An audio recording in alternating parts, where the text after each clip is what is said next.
I think first and foremost, first party data is going to be the highest of quality because you're collecting that yourselves. So there's a lot of information that you have about your consumers that is really important that you find a way to use that and optimize that throughout your advertising campaigns.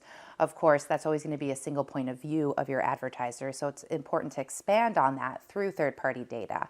In doing so, it's important that you choose the right partner of third-party data, one that you understand where the sources are being, organized from, and that possibly you're speaking with a third party like TruthSet or somebody who is able to quantify and qualify that data to make sure that it's of the highest quality, so that when you're mixing data assets, you have high confidence in what the outcome is going to be. And are there any challenges with that, with like privacy laws and that kind of thing, and the disappearance of third-party cookies as far as like what signals you get in the continuity there, or how does that work? Absolutely. So I think when you're looking at the way that third-party data is collected specifically for audiences, it's important that you understand the way that the data providers are collecting that data, the recency of that data, the legality of that data.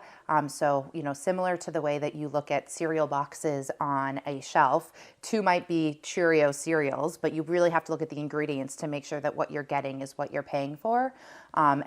So doing your research ahead of time is super important.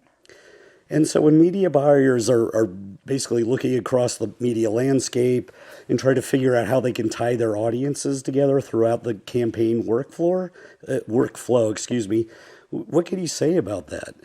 So I think there's two different types of data assets that we're talking about here, right? There's the audience data in which you're choosing, let's say, a pet lovers campaign for your new dog food that's coming out.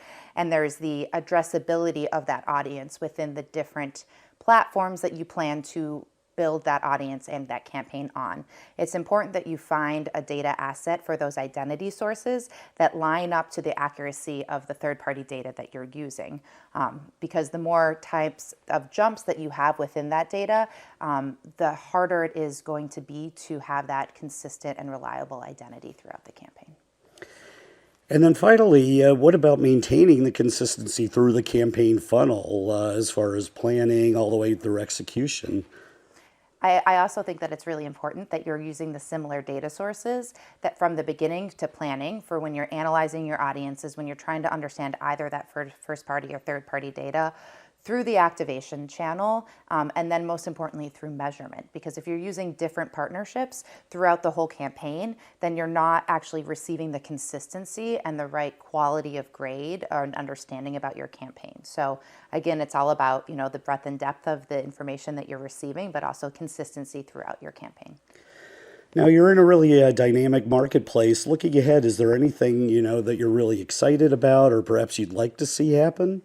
Yeah, I think as a consumer of TV data, right, and as someone who works in the business, I'm very curious to see how we continue to consume the type of advertising and the type of content on television. There's a lot of talk about what TikTok and Snap and other publishers are doing. How does that, move into the longer form content that we're used to receiving on some of these streaming channels? And how are these advertisers actually going to reach the right audience with the right message? I'm excited to see what happens.